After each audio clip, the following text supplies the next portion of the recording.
So, Malik, this is not your first music documentary, but this one took off and went to Sundance, and it was just fantastic. So, what do you think about this movie was so different and so special? It's the first feature-length film. I did just more short stuff for TV before, but I think it's just the story. I think it doesn't. It's the best story I ever heard in my life. It's a fairy tale. It's about a man who didn't know he was famous. It's like Cinderella. One day he wakes up and he discovers that the reality that you think that you're living in this house and you're working as a construction worker, there's a parallel reality that is just as true. You are a king on the other side of the world. You're our Elvis, Right. And so you found the story traveling through South Africa. Was there one song that kind of like touched you and inspired you to make this film? No, it was only the story. First I didn't even want to listen to the music because I thought I was going to be disappointed. Maybe the song is not as good as they say. And the story was pretty much enough. And then I heard months later, actually, I really got into the music and I was like, to compare him to Bob Dylan in South Africa, which is outrageous. I mean, it's too much. It's ridiculous comparing someone with the greatest rock artist there ever was.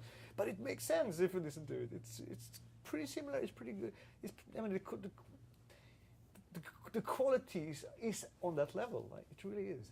Right. And so, Rodriguez, growing up in Detroit, who were you inspired by musically?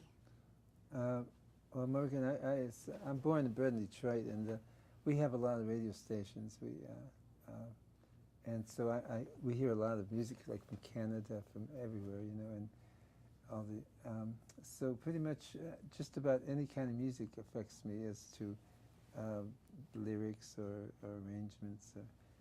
But the guitar is central to, I feel, to the musical ensemble, and I play guitar. So I'm self-taught. So. How does it feel? Well, Detroit is an unusual place, and my background, I'm Mexican. My mother and father both Mexican, and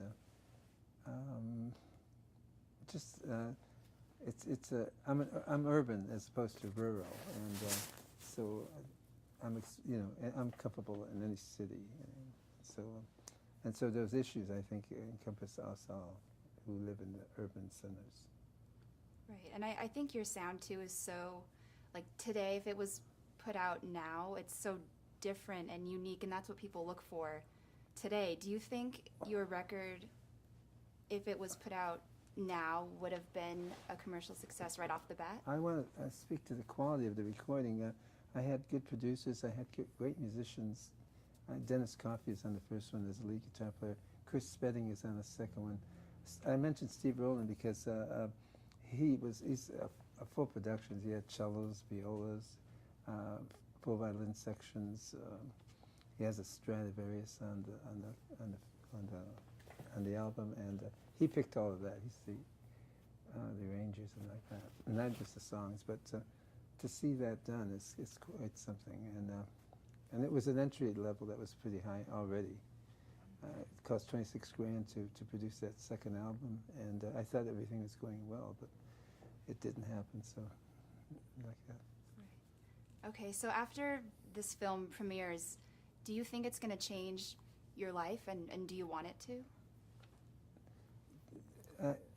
I think it already has, very much to that. So, it's a life-changing thing, and so, but I'm ready for it. I'm cautious but courageous.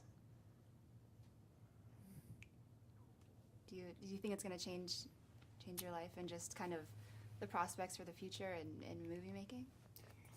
If it's going to change my life too, yeah, I guess so. It already has, just as much as Reese's life has been changed. Oh yes, I think so. It's it's my first film. I didn't think if it was going to even be. I was pretty sure it was going to be rejected by Sundance. I knew that. I thought I was going to work another year to really complete this film, but then it was the opposite. It was really taken off, which is amazing, and it's so good that people are going to hear this music maybe because it's so.